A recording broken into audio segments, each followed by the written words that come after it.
uploading videos like this, videos where we look at events that are called supernatural. Why are we doing this, you might ask? Because there is more to this world than what we're being told. Together, we will search for the answers. We hope you join us. A simple cube used for storing office supplies. Or is it? In his book, A Land Unknown, Hell's Dominion, Brian Melvin describes miles and miles of cubes, each one containing a person suffering the same punishment they inflicted on others before they died. In 1980, I was a rough and ready kind of a guy.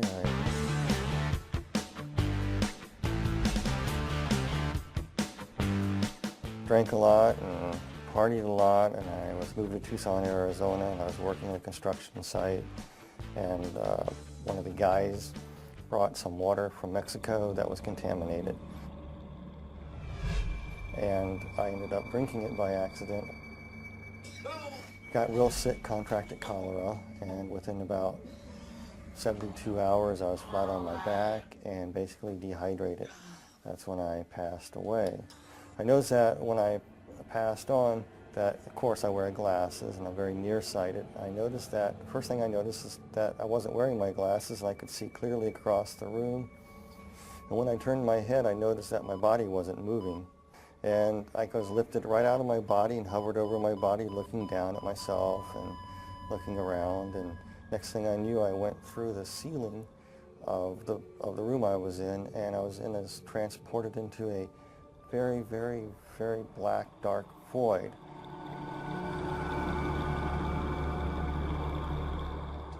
I could hear like somebody speaking to me, like telepathy. And it was explaining to me many, many things that I no longer remember, but most of the idea was explaining to you the whys of life, why there was evil in the world, why this, why, people have questions all the time. These were being answered to you as you were being transported to this light. And time you got to where the light was, you knew what happened, you know what's going on. You know what happened, you know you died, you know you're going to be judged, and everything as you're traveling, it's made so clear to you that what's happening is perfectly just and right. Oh yeah, I was going through the darkness and I was approaching the light there, and I noticed that on this rock, it was a big huge boulder right out in the middle of this darkness, and there was a person sitting on a throne. And the individual that was sitting on it was emanating light, very, very powerful, bright light. And there was a love and compassion too, but also a firmness and fairness emanating from this person. And I'm going, who is this? And the basic question that was coming to me through this thought was, look what you have done with God's gift. It was actually Jesus was speaking this to me. He said, if I let you into heaven with what you know now, that I'm just, right, perfect, you would misuse that and keep sin alive in heaven. You can't come in. He told me it was granted to me to see a land unknown that's best forgotten, but will not be left unseen. That was it. And then he took out all these keys out of his robe, just pulled them out. And as he pulled them out, you could see the scar where the nails were kind of like in the wrist area, and it kind of pulled the bones apart. It's kind of traumatic looking. And he had these keys, and the keys were odd shapes and design. And he walked over to a place, and he stuck this key into this, looked like a gate. And a door opened. Then the veil came over, and it was dark again. I couldn't see it. All I could see was the Lord.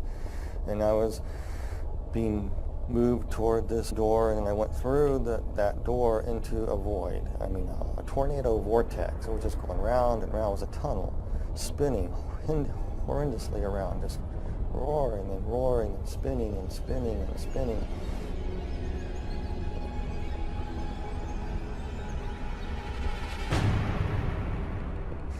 And it smelled horrible. I could hear these screeches and noises and sirens.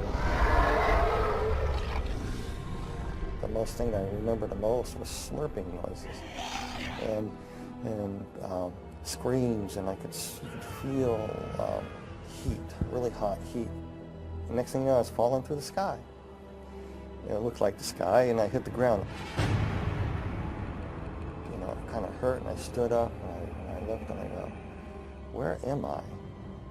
All these people ran out, and some of them looked like people that were dead that I knew, and other people I knew that were not dead. And they come around me, slapping me on the back.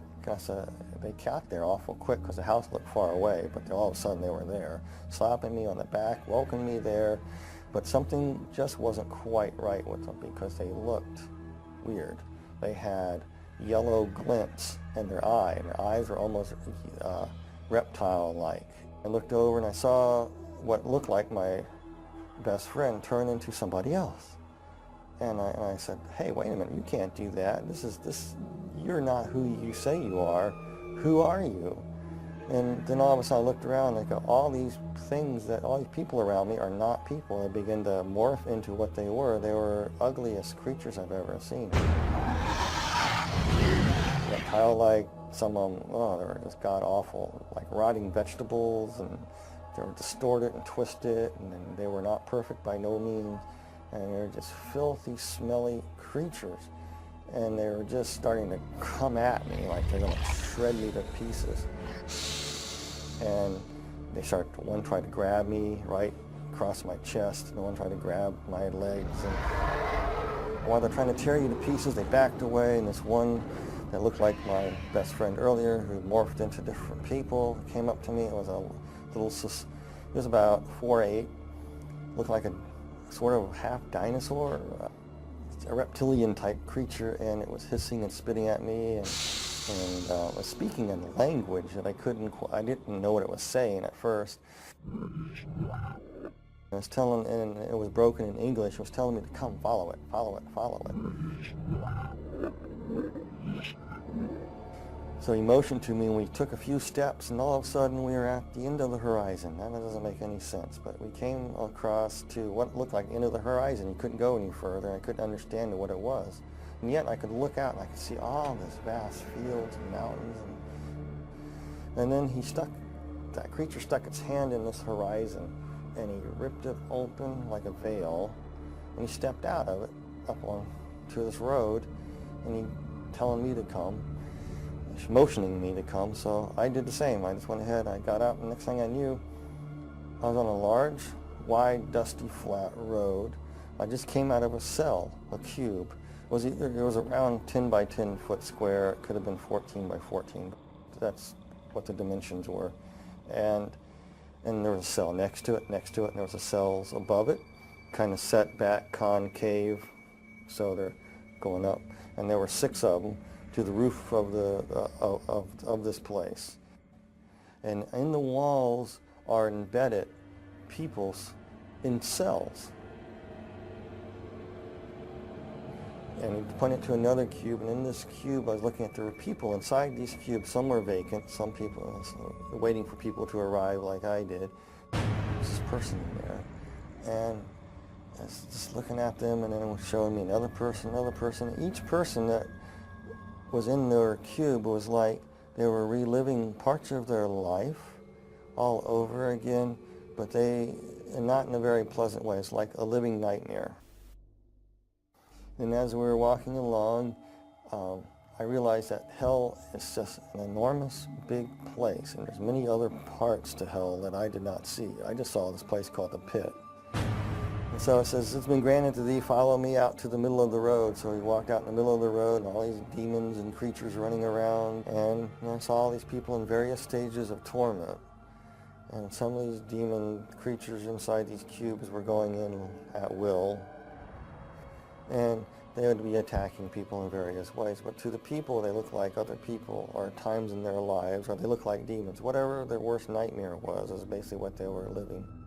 We walked along to another cube, looked inside of another individual that was there, and it reminded me of an old sailing ship. And this guy used to be a captain of the ship, and he was being flogged. Things that he did on this old sailing ship, he did it for pleasure for these people because it was his ship, and he liked to be mean to his crew, and it was being meted back to him. noticed this being, this creature looking at me. It was in a cube at first, and the person who was looking at this this creature, it was one of those tall creatures with the faces that went around, but it was of a beautiful purplish color, in a way, kind of a beautiful creature, but hideous at the same time. And with its faces revolving around, very seductive, very, very flattering, very, very persuasive. It would try to plant thoughts in your mind, trying to tell you, why would such a good God allow people to suffer like this? It was trying to get me to curse God. I really don't know who the demon creature was. I know he had great power and authority. He either was a second in command or he could have been Satan himself. This one vortex was spinning, and a lady that had just died in a car wreck came through, and she was deposited right there. And I saw her as she arrived, and inside her cube, she saw it as the illusion of her grandmother's farm, her grandparents' farm that she loved so well as when she was growing up. And her grandmother recently passed away too, so she got in this cube, and immediately she thought she was in heaven because there was a grandmother waiting there welcoming me. The grandmother that was actually a demon that gave the illusion of being the grandmother said, "Dear Pudding, you made it to heaven. I'm so glad you're here." And she really thought that she was in paradise. But there was a darker side to her. She would make her children be what she wanted. Her children wanted something else. She wanted them to be this. And if they didn't do it her way, it was the fist. It was verbal abuse. It was cutting down. So as she sat down, I was watching it, and the tree's limbs just grabbed her. And then she realized she was not in paradise. And as we passed some cubes, there were people inside, and they were trapped in flames. And it was like their skin was still intact, but they were burning. And there was this individual, and he was playing pool. And this guy was a child serial killer, but he lived in the 1940s. But he was in this pool hall playing this pool before the punishments would commence again. He thought he had a break. And then these people in there would torment him and come and run and just grab him and tear him up. And out of the sky I could see this big demon coming down. It reminds me of a snake. He just gobbled him and swallowed him. Then all these other little demons came up and said, that's no fair. We didn't have our chance with him yet. Regurgitated him back up. He was whole. I know this sounds really bizarre, but that's what happened. Then all the other little demons, little teeny things, about 3 foot tall, just jumped on him. And he was powerless. And they were beating and clawing him. And there was no rest for this guy whatsoever after that. It was constant torment. Everything that he ever done was being justly put back to. I came to a cube, and I was looking at this, and this was a woman. She was dressed in fine garb. She was a temple prostitute, basically what it was. And she was somebody who died in Corinth around 69 AD. For a price, she would have a newborn son. For some reason, their religion was some strange thing. When you have a newborn son, you can offer it into a statue, and there's flames underneath the statue. You put the baby on the statue, and basically the baby would be cooked. And here she is in this temple. There was no let up to her torment. It was almost like all the little babies that she burned that were hers and other people's were tormenting her, mocking her, pouncing on her, just crawling and tearing her up. And she just screamed, and I had to turn away and walk.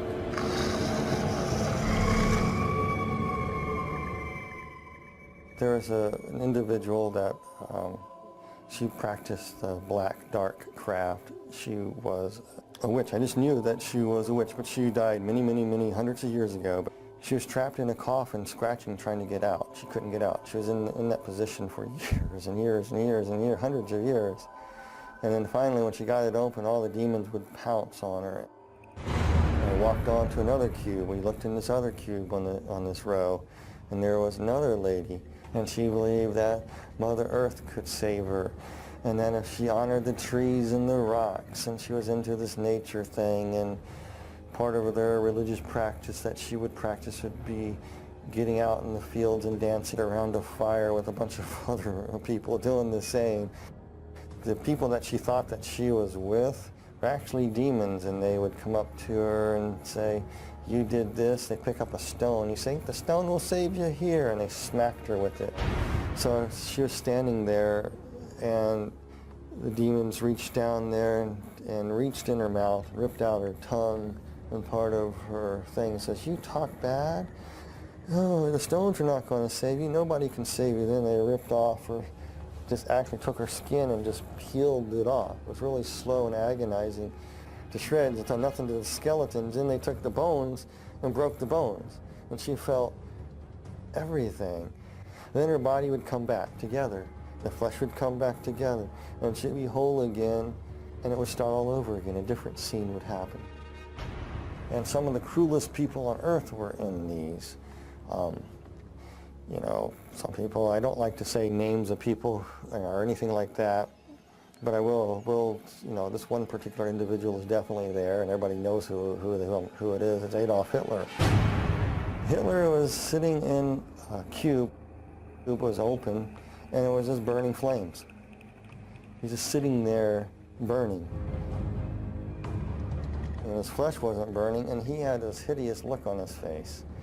And he was, as he was burning, the flesh would be rotting, and he was feeling every bit of it. It was almost like every oven of the gas, of the concentration camps, all the tortures that went on there were being meted back to him in one intense flaming bit of stoked up white hot heat that would rot his flesh away at the same time, make him ashes, come back. He was just being tormented like that. He was just, I remember having a weird look on his eyes. It was just angry, vicious anger.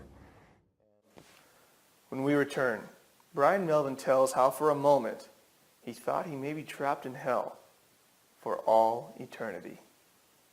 And we were walking in another segment of hell near the back recesses of the wall, another segment of the deep dark pit. And we're coming to this one pit there was one place, and the cube was open, and inside there, this demon was trying to get me to go inside this cube in what looked like a dentist chair. I'm not afraid of dentists at all, but this thing looked like a dentist chair to me, with all these hideous creatures in there trying to say, "This is where you are going. And they want you in this cube here." And they were trying to get me in there, and I didn't want to go. And this part is very hard for me, because you got to understand, you are so scared. This whole time you're there, you're just saying, "Jesus Christ, Jesus Christ, Jesus Christ." By that time, I was probably saying "Jesus Christ" so fast, Jesus Christ so fast, that it was a blur. That's all I can say. They wanted me in this cube, and I was scared. I didn't want to go in this thing. And like I said, throughout the whole time, you felt a connection with somebody from above, the Lord. And then all of a sudden, you could feel something coming for you. I was so petrified, I couldn't distinguish what it was. You could feel the footsteps walking behind you, and the ground thundering. And as it closer, whatever it was walking behind me. And I was too scared to turn away to see who it was, because I didn't want these things to rush me and grab me. And all of a sudden, they started coming toward me. And then the presence got right behind me, and they all scattered. And that purplish, big, tall, demonic creature, the regal creature, kind of backed slightly away and kind of bowed and kind of walked out, just kind of slithered on into the mist, into the darkness of hell. And the Lord was carrying me up.